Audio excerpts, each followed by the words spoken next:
Okay, this is my Potter's Journal for the end of February 2023. And getting pots the right size is the key to marketing and selling them. Now the question is, how do you know what the right size is?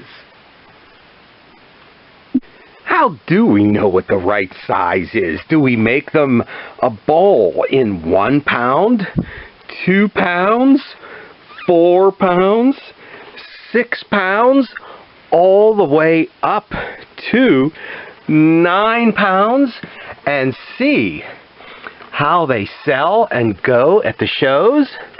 Well, that's what I did last year. And I sold every one, so this year I made one more in each size.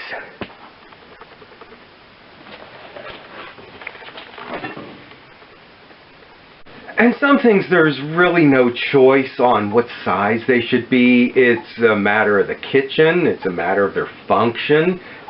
Something like a garlic jar, that they need to be, so big in order to fit a bulb of garlic inside. In fact, this one will hold 3 or 4. So there's really no choice. But I found that I went through a whole year without selling a garlic jar. I said, what's going on here? Why are people no longer buying a most popular item, something that you can't get in the big box store that we've got the market on, seemingly? And it came down to, if I could sell it for $10 or $15 less, I could sell these things. But then it'd be too small for even a bulb of garlic. Look at that. You can't even get a bulb of garlic in there. But I did it anyway last year. I did it anyway, and I sold every single one. Okay, so here we go. Who is going to argue with success? Another batch this year of what, about 25 little garlic jars? Too small to put a garlic bulb in. I guess once it's broken up, we can put a few cloves in here. But who is going to argue with success?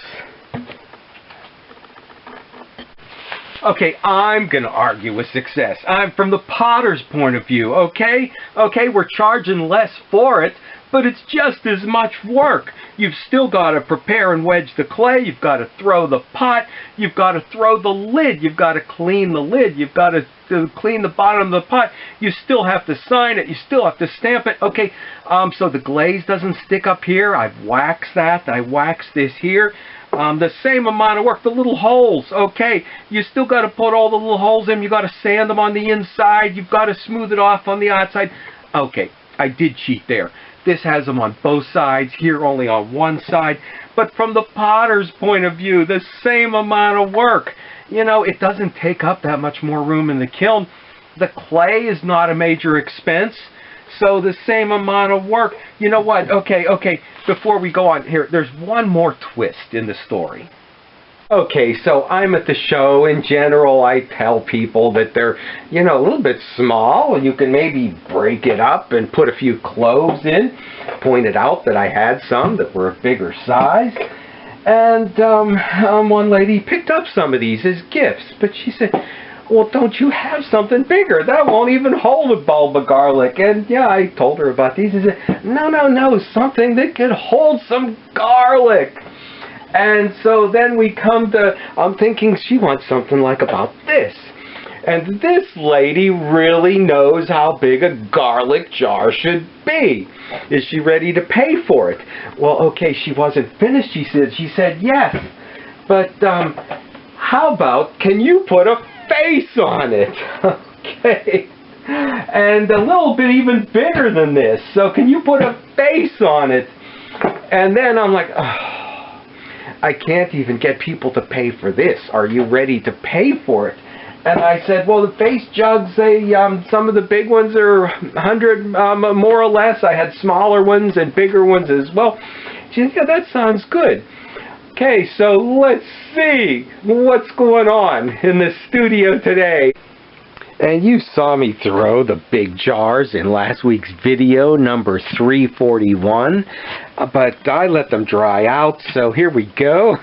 Another try. And not only did I have to make the jars again, but one of the lids, okay, it doesn't fit down in there. The gallery down in there is too wide, the lid's too wide. So,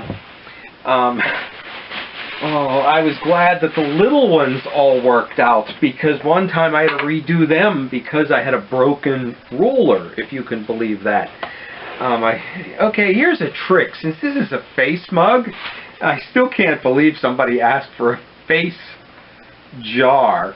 But, okay, so that it dries out on the inside. I wrapped it so it dries out on the inside evenly, so that when you put the face on, you know, it's not still soft and mush inside, and so that the outside has still got some moisture to it. And I was going to do one as a garlic jar too, but this, I liked the design too much. Okay, you know, I was really having fun with the slip. I said, you know, I've got to do something different here. And you know, it's reminiscent of, let me reach back down to, okay, the shelf back here, to a Clive Bowen piece that I have, and you've seen me actually open in a collecting pottery video. So I still want to do one about this size as a garlic jar, and you know, let's try this lid out over here. And I still can't believe a face garlic jar. That this is the one I really like. Let's see, hopefully, maybe it'll fit on there, but I'm not quite crazy about that lid, so we might do another batch of lids here. And the fun part is showing stuff new. And again, I did little garlic jar lids once before. And the face that I'm going to put on them, let's see, there it is. Video number 316, how I make a face jug. Even though this time it's going to be a garlic jar, it's the same thing. This is my video page. And if we scroll up to actually the most recent, okay, there is last week, making the jar. Video number 341. I will put the link in the description for how I did these face jugs. But what I didn't say in that video is I'm using a Cone 6 clay, a hazelnut kind of brownie clay. But for the eyes, I use a Cone 6 white clay. And for the teeth, okay, it can't be wet, it has to be dry, so I'm in trouble because I don't have any dried teeth made. But fortunately, okay, I looked down here on the floor. There it is. There's what I found from last fall's project of doing quite a few of these. I found some of the dried up bits, okay, for making the teeth. And unlike with the jugs, I can reach my hand in to support the teeth, okay, as I push the top part of them into the jug. Or the lidded jar this time, I should say. And now we have got the face on the face of the jar. I would have never thought, if not asked, to make a face jar.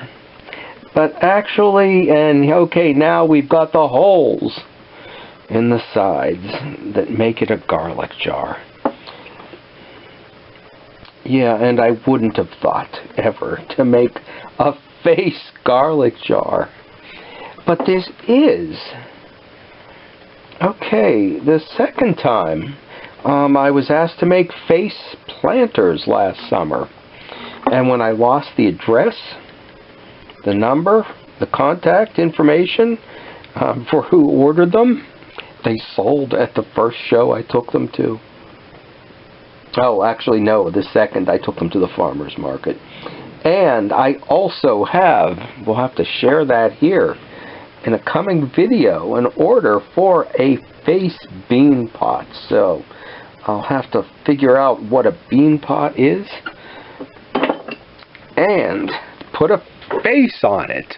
Now we know what a face garlic jar is and how big they really should be, since a lady pointed us in the right direction. And getting pots the right size, and even more important for marketing, multiple sizes. Suddenly, with one this big, the one that's the right size doesn't seem to be priced so high.